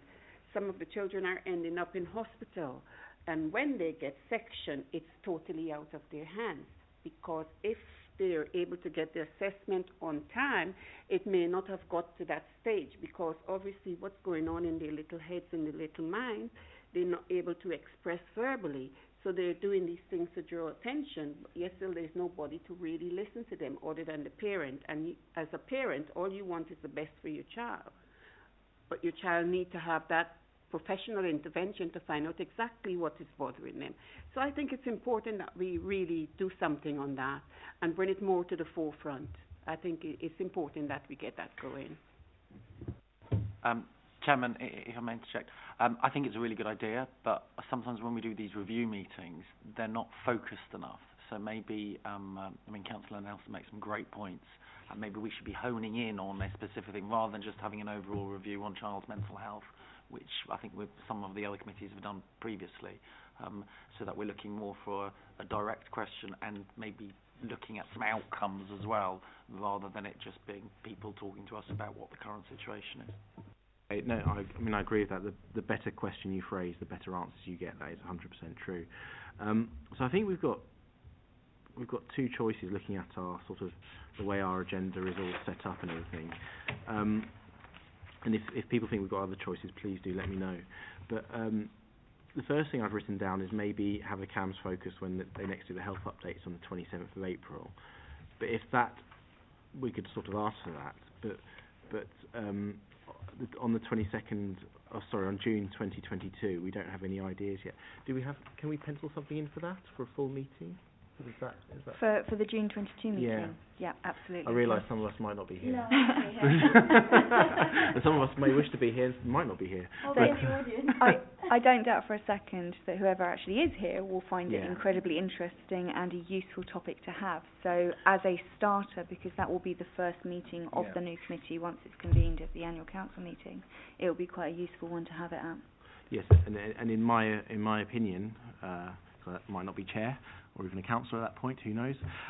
But I think maybe doing it in the same way as we did the children dental services, where we have a single meeting, set the question, have a good meeting, and at the end of it, if we think actually there's a lot more in here that we want to delve into, and we can do something, then we do something. So, does that sound like an idea that people are happy with? Okay, great. Can I draw the meeting to a close? Can I ask that members remain on mute?